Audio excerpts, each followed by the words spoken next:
भगवान के पास भेजते हैं, लेकिन भगवान उद्धव को जहां भेजता है उस ब्रज की क्या महिमा है, तो थोड़ी चर्चा इसकी कल हम लोग करेंगे। उद्धव ब्रज गए हैं जहां पर भ्रमर आदि गीत हुआ है। गए तो गोपियों को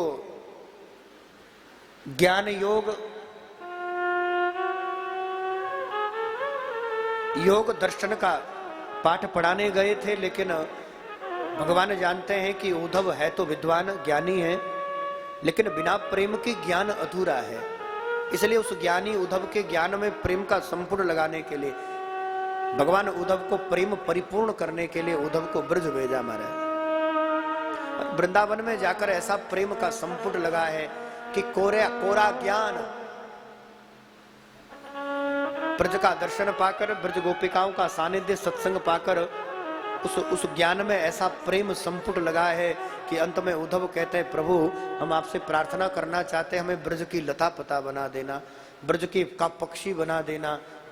हमें ज्ञान आपका तो था, आप ब्रह्म है, उस ब्रह्म सत्ता का तो हमें बोध था, लेकिन प्रभु ब्रज जाकर हमारे ज्ञान में जो प्रेम संपुटित हुआ है, अब तो हम चाहते हैं कि हम उन ब्रज गोपिकाएं जो निरंतर आपके वियोग वेदना में निरंतर आपके ही स्वरूप का चिंतन करती है, निरंतर आपके उस रस ब्रह्म स्वरूप में नित्य डूबी रहती है, उन गोपिकाओं की ब्रज रज निरंतर हमारे ऊपर गिरती रहे, इसलिए मुझे ब्रज की लता पता बना देना। अंत में यही प्रार्थना उद्धव ने की है। और आगे चलकर भागवत के उत्तरार्थ में हम चले। सुखदेव कहते हैं, परीक्षित, कंस की 2 पत्नियां हैं, अस्ति और प्राप्ति। इतना है, इतना और प्राप्त हो जाए, इसी लोभ की पराकाष्ठा को कहते हैं कंस।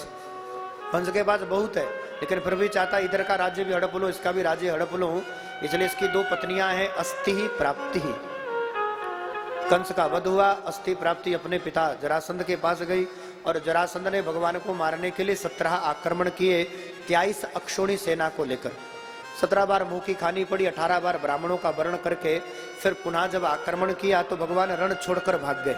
प्रभु का नाम पड़ा, रण छोड़, बोले रण छोड़ भगवान की। रण को छोड़कर भगवान दाऊ भैया के संग में समुद्र के तट गुजरात में द्वारिका पहुंचे, और वहीं पर एक सुंदर नगर विश्वकर्मा के को कह करके भगवान ने बनाया। सोते वेदवंशों को उठा करके नए नगर में पटका, थे सोए तो अपने नगर में थे, जगह तो नए नगर में है। सब एक दूसरे से पूछ रहे, भाई इस नगर का द्वार कहाँ है, द्वार कहाँ है, इसलिए नगर का नाम पड़ गया द्वारिका।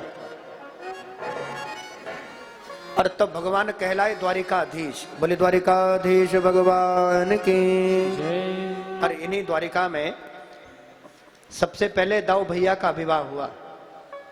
रेवत नरेश है कुकुधुमी, और कुकुधुमी की पुत्री है रेवती। इसका वर्णन भागवत के 9वें स्कंद में है। इन राजा कुकुधुमी की पुत्री रेवती से बड़े भैया दाऊ भैया का विवाह हुआ है, लेकिन समस्या ये आई है कि ये रेवती है सतयुग की और दाऊ भैया हुए हैं द्वापर में। इनके पिता कुकुधुमी कुछ लगन कुंडलियां लेकर ब्रह्मलोक गए।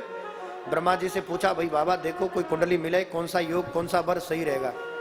तो ब्रह्मा जी ने कहा, कितना समय हुआ है ब्रह्मलोक आकर?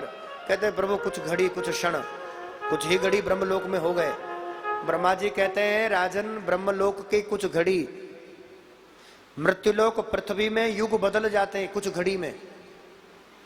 और इस समय ना ये राजा है ना ये राजकुमार है, इस समय सतयुग तो छोड़ो, त्रेता भी चला गया, इस समय तो द्वापर है। और द्वापर युग में भी भगवान नंद नंदन के बड़े भैया श्री दाऊ भैया बलराम जी का प्राकट्य हुआ है, और तुम ऐसा करो अपनी कन्या रेवती का विवाह श्री बलराम जी से करो। तो तब कुकुधुमी रेवती को लेकर आए और रेवती का विवाह दाऊ भैया से हुआ। बोले सच्चिदानंद भगवान की। लेकिन समस्या यह है कि सतयुग के लोग तो 21 हाथ लंबे होते थे और द्वापर के 7 हाथ लंबे होते हैं, और कलयुग के तो 3 साढ़े 3 हाथ ही रह गए हैं। तो दुल्हन है 21 हाथ लंबी चौड़ी और दूल्हा है 7 हाथ के।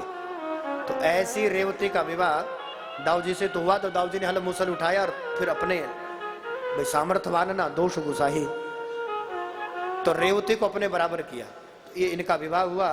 यहाँ पर परीक्षित ने एक प्रश्न किया है कि भगवान भीष्मक सुताम रुक्मणी रुचिर नाम राक्षसेन विधानेन उपयम मितिम श्रुत। प्रभु हमने सुना है कि भीष्मक सुता रुक्मणी का विवाह भगवान से हुआ। तो सुखदेव कहते ठीक सुना है, लेकिन प्रभु हमने ये भी सुना है कि राक्षस विधि से हुआ। कहते ये भी ठीक सुना है, तो प्रभु बताइए कैसे हुआ। तो रुक्मणी विवाह की का पूरा चरित्र विस्तार से सुखदेव ने कहा। श्री शुकवाच कि राजा सेद विष्मको नाम विदर्भो अधिपतिर्महान तस्य पंचा भवन पुत्रा कन्या एक च वरानना। विदर्भ प्रदेश में एक राज्य है कुंडनपुर, और उन विदर्भ के कुंडनपुर के राजा है भीष्मक, और उनके ऐसे तो 5 पुत्र है, लेकिन एक कन्या है जिनका नाम है रुक्मणी। रुक्मी आदि 5 पुत्र है, और कन्या एकौच वरानना, एक कन्या है जिनका नाम है रुक्मणी। और इन्हीं रुक्मणी को नारद जी ने ऐसा सुंदर उपदेश दिया महाराज, ऐसा सुंदर पाठ पढ़ाया कि रुक्मणी को इन्हीं भगवान द्वारिकाधीश से प्रेम हो गया। 2 प्रकार से प्रेम होता है, या तो देखकर होता है, नहीं तो सुनकर होता है। तो रुक्मणी ने भगवान को देखा नहीं है कि, लेकिन सदगुरुदेव भगवान से इतना सुना है कि इनको सुन सुनकर प्रेम हुआ है। और क्या सुना है, तो जब इनका विवाह शिशुपाल से पक्का हुआ तो इनको लगा विवाह तो हम द्वारिकाधीश से करेंगे। तो रुक्मणी ने पत्र लिखा, अपने पुरोहित को भेज करके वो पत्र लेकर पुरोहित कुंडनपुर, विदर्भ प्रदेश कुंडनपुर से सीधे द्वारिका आए। और भगवान ने जब पत्र पढ़ा महाराज, तो पत्र में रुक्मणी वाच, रुक्मणी लिख रही है कि श्रुत्वाम गुणान भुवन सुंदरम। प्रभु देखा नहीं है, लेकिन हमने आपके बारे में सुना खूब है, और सुना यह है कि आप त्रिभुवन में, जगत में सबसे सुंदर है, सुंदर में भी सुंदर है। और वल्लभाचार्य तो कहते हैं केवल सुंदर नहीं है, मधुराधिपति भगवान अति मधुर है। पर यही यजमान की जी इच्छा थी।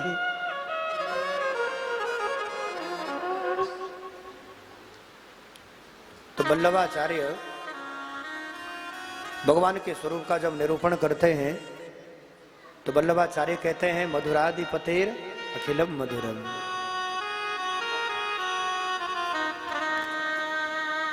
अधरम मधुरम बदनम मधुरम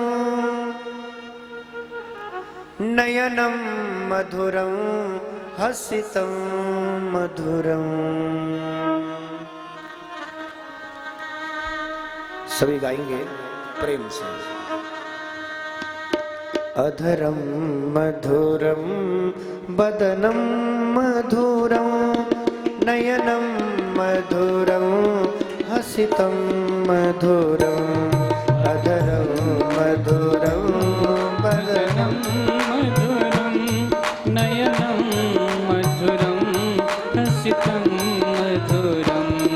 हृदयम मधुरम गमनम मधुरम मधुराधिपतेरखिलं मधुरम। वचनं मधुरं चरितं मधुरम वचनं मधुरं चरितं मधुरम वसनं मधुरम बलितं मधुरम चलितं मधुरं भ्रमितं मधुरम मधुराधिपतेरखिलं मधुरम। वेणुर्मधुरा रेणुर्मधुरा पाणिर्मधुरा पादो मधुरा नित्यं मधुरं सख्यं मधुरम मधुराधिपतेरखिलं मधुरम। गीतं मधुरं पीतं मधुरं गीतं मधुरं पीतं मधुरम भोक्तं मधुरं सोक्तं मधुरं